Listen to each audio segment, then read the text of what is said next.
Kristy, I want to start with you sharing a little bit about the trends, the data that shows about safety in DC over the last 5 years. What you've been seeing, or what the data shows. So I think it's good news, thankfully, and I tend to say if you asked me this question 2 years ago, the news may not have been so great. It wasn't great. But if we look at 2025 year to date, and we have data going back to 2018, we have our lowest levels of reported crime in 2025 than we've had in the past 8 years. And I should say at least the past 8 years. Our data is 2018, but I talked to others who have data that go back a bit further. They'll say we're at our lowest level since in 25 or 30 years, and that's across the board. It's all crime, it's property crime, it's violent crime.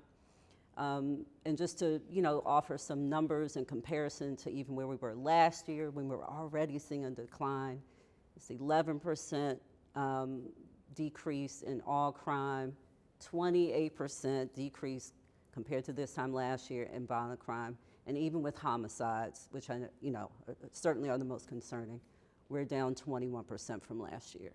So with this positive data, the trends that we're seeing, I'm just wondering how it has impacted sort of the work that you all are doing in the community. Reverend Gholston, you want to talk about, have there been any shifts in your work? Sure. Well, we've been doing these walks in the community for the last 7 years, and I think what we've seen is a lot of displacement because we've been in a lot of neighborhoods that have been targeted by HUD to shut communities down. And if I'm honest, a lot of the increase in violence has been a result of that displacement. People thinking that it was wise to shut down one housing project and take residents from that complex and put it in with neighbors from rivaling neighborhoods. We've definitely seen that. But in terms of in terms of what's actually started to bring numbers down, I think it's really been just listening well to what residents actually say they need. And so from our perspective, when we would do walks, people over and over again said that they needed jobs, over and over again said they were struggling with their mental health.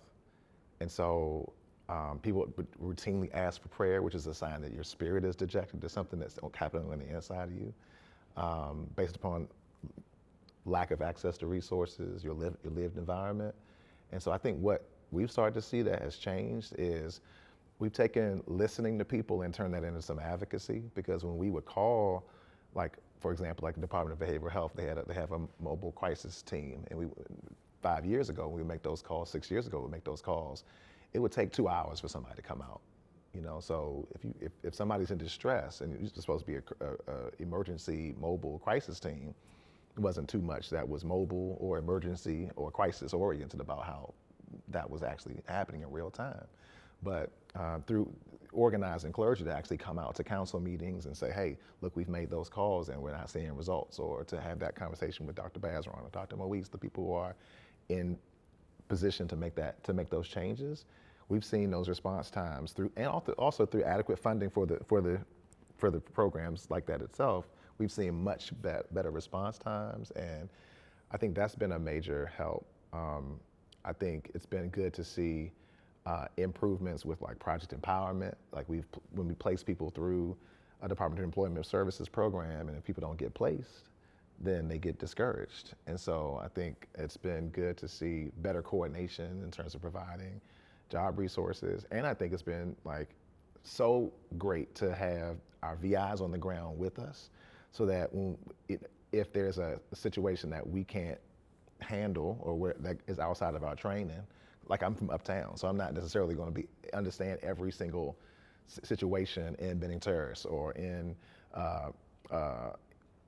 Lincoln Heights or in Richardson Dwellings, Clay Terrace. Although I have family in those neighborhoods, it helps to be able to have somebody who just got home who I can call and can kind of help us deal with some of those issues. We can be the church and provide resources. We can make referrals.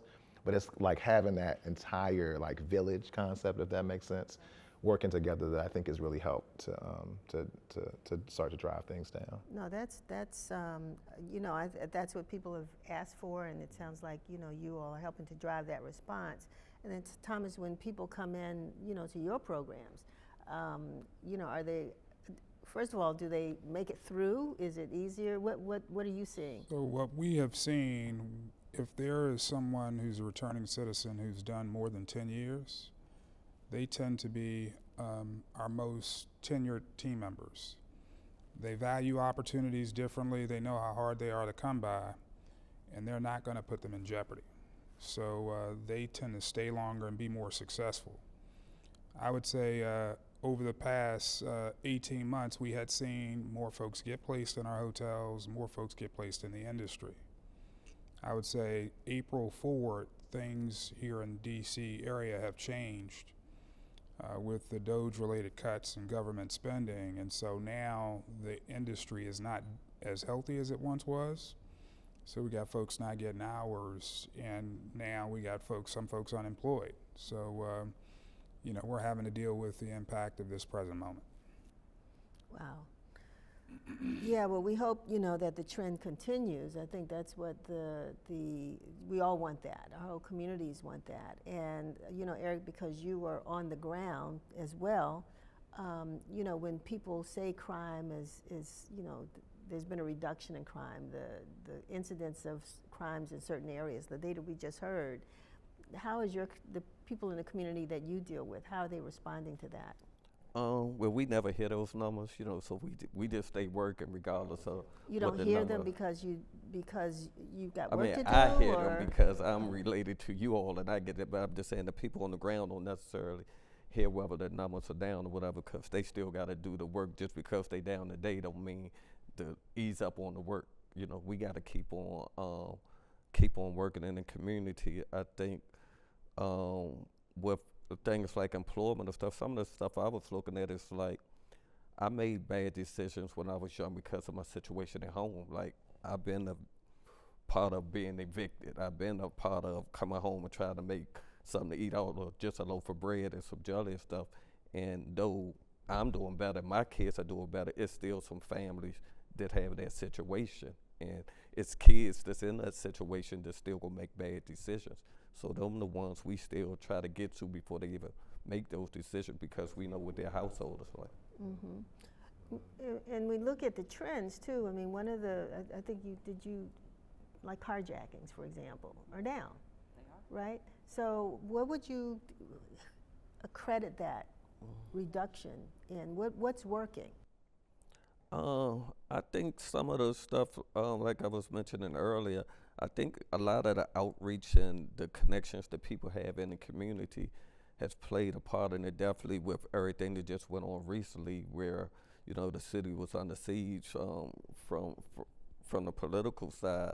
I think that the resources and the people coming together and kind of almost just grabbing them by the hand and just holding them back, I think that trickled down to some of the stuff, and they start seeing that it was things that they can go without doing.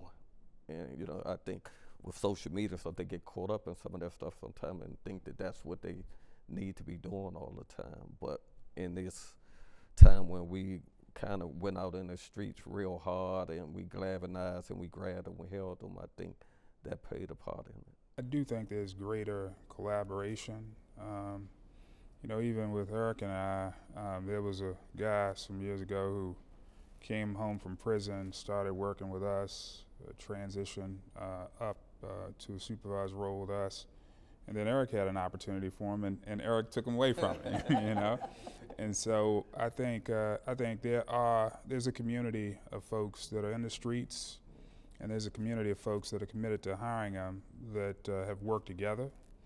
And the best way to stop a bullet is with a job. And so it's about getting folks placed and putting them in a position to feed their families. To the extent they can do that, crime goes down significantly.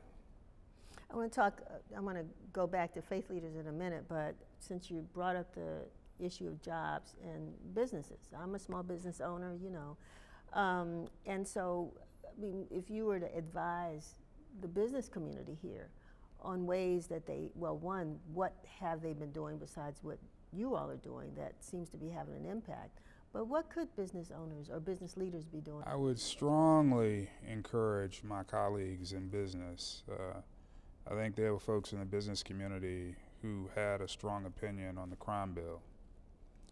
I think they need to have a stronger opinion on the job side of things.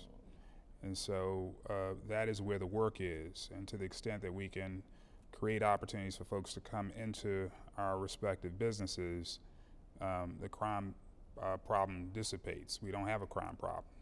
And so I would just strongly encourage them to really engage in a significant way to help get folks from a position of instability to stability, and all of that rests with their ability to feed their family and get access to jobs.